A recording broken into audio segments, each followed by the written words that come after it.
Jack को देखते हैं, जो अपने परिवार से दूर किसी दूसरे शहर में रहता था। दरअसल उसकी माँ के मरने के बाद उसके बाप ने दूसरी शादी कर ली थी, जो सब देखकर जैक को बहुत बुरा लगता था। इसलिए एक दिन वो परेशान होकर अपना घर छोड़कर भाग गया और दूसरे शहर जाकर अपने अंकल के साथ रहने लगा। लेकिन कुछ सालों बाद उसके अंकल ने उसे सलाह दी कि तुम्हें अपने बाप से बात करनी चाहिए और उनके साथ अपने रिश्ते की एक नई शुरुआत करनी चाहिए, जो बात जैक को भी ठीक लगी और वो अपनी स्कूल की छुट्टियों में अपने बाप के घर पर रहने आ गया। अब जैसे ही वो कार से उतरता है तभी वहाँ पर उसका बाप डेविड आता है, जो अपने बेटे को देखकर बहुत खुश होता है। लेकिन जैक अपने बाप को देखकर बिल्कुल भी खुश नहीं था। वहीं डेविड बार बार जैक को बेटा कहकर बुला रहा था, जो जैक को बिल्कुल भी पसंद नहीं आता और वो डेविड से कहता है कि प्लीज आप मुझे बेटा मत बुलाओ, जो कहकर वो अपने कमरे में आ जाता है। आगे जब वो सिगरेट पी रहा था तभी उसकी नजर खिड़की के बाहर एक लड़की पर पड़ती है, जो कि कपड़े सुखाने बाहर जा रही थी। अब वो लड़की दिखने में खूबसूरत जाता है। वो उसे देख ही रहा था कि इतने में वहाँ पर डेविड आ जाता है और जैक से कहता है कि इसका नाम मारिया है और ये इस घर की मेड है। जिसके बाद वो मारिया को वहाँ पर बुलाता है और उसे जैक से मिलवाता है। फिर डेविड के जाने के बाद वो दोनों बातें करने लगते हैं, जिस दौरान मारिया उसे कहती है कि तुम अपनी माँ के बारे में कुछ बताओ। लेकिन ये सुनते ही जैक गुस्सा हो जाता है और वहाँ से जाने लगता है। वहीं ये देखकर मारिया भी समझ जाती है कि जैक को ये बात बुरी लगी। जिसके बाद वो उसके कमरे में आती है और उसे कहती है कि मुझे माफ कर देना, मुझे पता नहीं था कि तुम्हें अपनी माँ के बारे में बात करना पसंद नहीं। जैक कहता है कि मेरे बाप ने कभी भी तुम्हें मेरी माँ के बारे में बताया नहीं होगा, क्योंकि उसे तो दूसरी औरतों पर मुंह मारना पसंद था, इसलिए मैं अपने बाप से नफरत करता हूँ। जो कहकर वो अपना कैमरा उठाता है और घर से बाहर आ जाता है।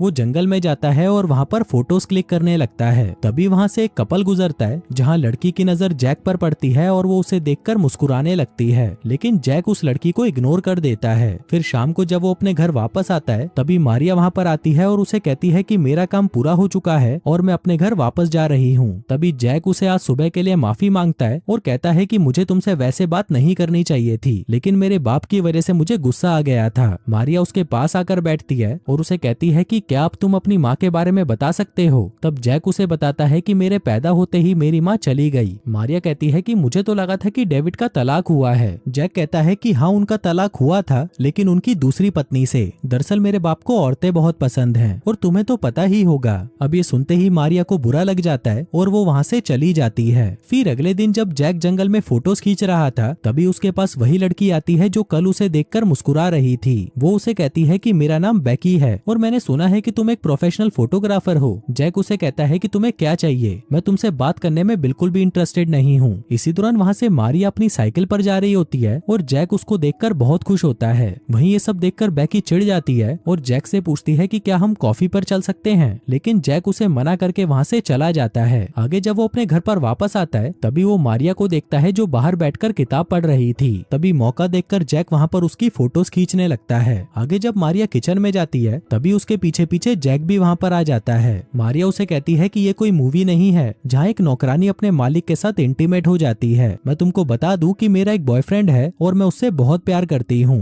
अब ये सुनते ही जैक निराश हो जाता है और बाहर आकर बैठ जाता है। तभी मारिया उसके पास आती है और उसे कहती है कि मैं तो बस मजाक कर रही थी। फिर वो उससे पूछती है कि तुम अपने बाप को पसंद क्यों नहीं करते। वो कहता है क्योंकि उन्होंने कभी भी एक बाप होने का फर्ज नहीं निभाया। मैं तो जिंदगी भर बस अपने अंकल के साथ रहा हूँ, इसलिए मुझे तो अपने बाप को बाप बुलाने का भी मन नहीं करता। मारिया कहती है कि मैं तुम्हारी परेशानी को समझ सकती हूँ। अगर माँ बाप चाहे तो अपने बच्चे की जिंदगी बर्बाद भी कर सकते हैं और शायद तुम्हारा बाप भी वैसा ही है। तभी जैक उससे पूछता है कि तुम्हारा कोई बच्चा है क्या। मारिया कहती है कि नहीं, मेरी तो अभी तक शादी भी नहीं हुई। अब ये दोनों ऐसे ही बातें करते रहते हैं, जहाँ बातों के दौरान जैक को एहसास होता है कि वो मारिया को पसंद करने लगा है, क्योंकि वो कभी भी अपनी दिल की बात किसी को नहीं बताता, लेकिन आज उसने मारिया को सब कुछ बता दिया था। अब इसके बाद से ये दोनों ज्यादातर समय साथ बिताने लगते हैं। फिर एक दिन जैक मारिया को अपनी माँ की फोटो दिखाता है और कहता है कि तुम तो बिल्कुल मेरी माँ की तरह दिखती हो। तभी मारिया उससे पूछती है कि फिर तुम मेरे साथ इंटीमेट क्यों होना चाहते हो। अब ये सुनकर जैक को गुस्सा आ जाता है और वो वापस घर के अंदर चला जाता है। मारिया भी उसके पीछे पीछे आती है और उससे माफी मांगते हुए कहती है कि मैं तो बस तुम्हें छेड़ रही थी, तुम मेरी बातों को ज्यादा सीरियसली मत लिया करो। जैक उससे पूछता है कि तुम्हारा पति कहाँ पर है। वो कहती है कि मैंने बताया तो था कि मेरी शादी नहीं हुई। जैक पूछता है कि कभी तुम्हारी जिंदगी में कोई लड़का भी नहीं आया।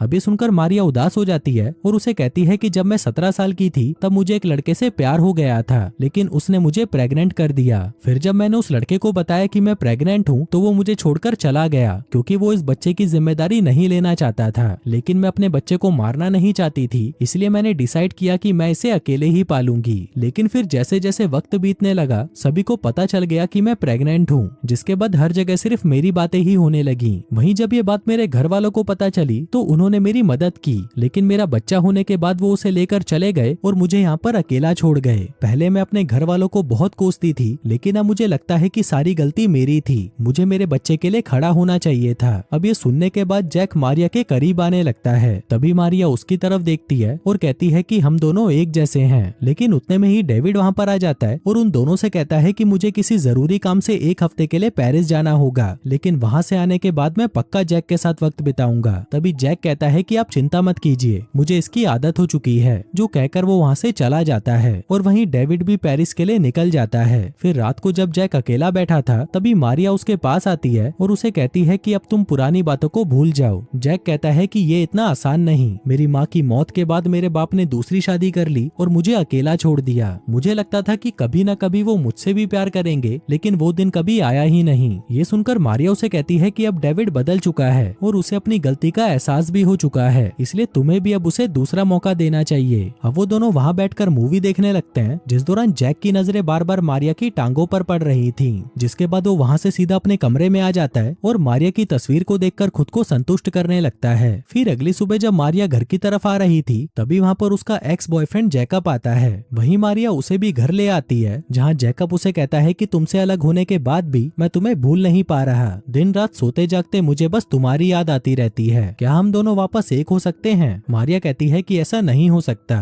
जैकब कहता है कि कोई बात नहीं, लेकिन फिर भी मैं तुम्हारा इंतजार करूंगा। जो कहकर वो वहाँ से चला जाता है। उधर जैक छुपकर उनकी सारी बातें सुन रहा था। फिर जैकब के जाने के बाद वो मारिया के पास आता है और उसे घूर घूर कर देखने लगता है। तभी मारिया उसे हैप्पी बर्थडे कहती है। जैक मुस्कुराते हुए कहता है कि बर्थडे विश ऐसे नहीं करते, मुझे तो गिफ्ट चाहिए। मारिया कहती है कि मुझे माफ करना, मैं तुम्हारा गिफ्ट भूल गई। जैक कहता है कि मुझे तुम्हारे साथ इंटीमेट होना है। अब ये सुनते ही मारिया हैरान रह जाती है, पर तभी वो इस बात को हंसकर टाल देती है। लेकिन तभी जैक उसके करीब आता है और उसे कहता है कि हम दोनों एक जैसे हैं और तुम मेरे लिए ही बनी हो। मारिया कहती है कि तुम गलत समझ रहे हो, मैं सिर्फ तुम्हें अपना दोस्त मानती हूँ। जैक कहता है कि मैंने तुम्हारी और जैकब की अभी सारी बातें सुनी, शायद तुम अभी भी उसी से ही प्यार करती हो। मारिया कहती है कि नहीं, मैं नहीं करती। जैक कहता है तो फिर क्या प्रॉब्लम है, मैं तुमसे प्यार करता हूँ। मारिया कहती है कि तुम गलत सोच रहे हो, तुम्हें तो मैं तुम्हारी माँ की तरह लगती थी ना, तो अब क्या हुआ तुमको? जैक कहता है कि मुझे बस तुम्हारे साथ इंटीमेट होना है। जो कहकर वो उसके करीब आता है और उसे छूने लगता है, पर तभी मारिया उसके मुंह पर थप्पड़ मारती है और कहती है कि ऐसा दोबारा मत करना। तभी उनके घर की डोरबेल बजती है और मारिया जैसे ही दरवाजा खोलती है वो देखती है कि वहाँ पर बैकी आई होती है। तभी जैक वहाँ पर आता है और बैकी को अपने साथ कॉफी पर ले जाता है। वहीं ये चीज मारिया को अच्छी नहीं लगती और उसे बैकी से जलन होने लगती है। आगे जब वो दोनों बाहर घूम रहे थे तभी बैकी उसे कहती है कि मैं कई दिनों से तुम्हारा पीछा कर रही थी।